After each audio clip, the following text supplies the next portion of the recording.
ఐపీఎల్లో పంజాబ్ కింగ్స్ సంచలన విజయం నమోదు చేసింది. కోల్కతా నైట్ రైడర్స్తో జరిగిన మ్యాచ్లో 16 పరుగుల తేడాతో పంజాబ్ కింగ్స్ విజయం సాధించింది. 112 పరుగుల స్వల్ప లక్ష్యాన్ని ఛేదించడంలో కేకేఆర్ చతికిలపడింది. పంజాబ్ బౌలర్స్ దాటికి 15.1 ఓవర్స్లో కేవలం 95 పరుగులకే కుప్పకూలిపోయింది. పంజాబ్ స్పిన్నర్ యుజేంద్ర చాహల్ 4 వికెట్లు పడగొట్టి కేకేఆర్ పతనాన్ని శాసించాడు. తన 4 ఓవర్స్ కోటాలో 28 పరుగులిచ్చి 4 వికెట్లను తన ఖాతాలో వేసుకున్నాడు. అతడితో పాటు హర్షదీప్, మార్కో జాన్సన్ అద్భుతమైన బౌలింగ్ ప్రదర్శన కనబరిచారు. జాన్సన్ 3 వికెట్లు పడగొట్టగా హర్షదీప్, మ్యాక్స్వెల్, బ్రాట్లెట్ తలా వికెట్ సాధించారు. ఐపీఎల్ చరిత్రలో అతి తక్కువ స్కోర్ డిఫెండ్ చేసిన టీంగా పంజాబ్ రికార్డు సాధించింది.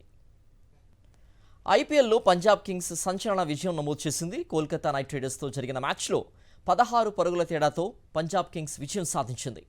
112 పరుగుల స్వల్ప లక్ష్యాన్ని ఛేదించడంలో కేకేఆర్ చతికిలపడింది. పంజాబ్ బౌలర్స్ దాటికి 15.1 ఓవర్స్లో కేవలం 95 పరుగులకే కుప్పకూలిపోయింది. పంజాబ్ స్పిన్నర్ యుజేంద్ర చాహల్ 4 వికెట్లు పడగొట్టి కేకేఆర్ పతనాన్ని శాసించాడు. తన 4 ఓవర్స్ కోటాలో 28 పరుగులిచ్చి 4 వికెట్లను తన ఖాతాలో వేసుకున్నాడు. అతడితో పాటు హర్షదీప్, మార్కో జాన్సన్ అద్భుతమైన బౌలింగ్ ప్రదర్శన కనబరిచారు. జాన్సన్ 3 వికెట్లు పడగొట్టగా హర్షదీప్, మ్యాక్స్వెల్, బ్రాట్లెట్ తలా వికెట్ సాధించారు.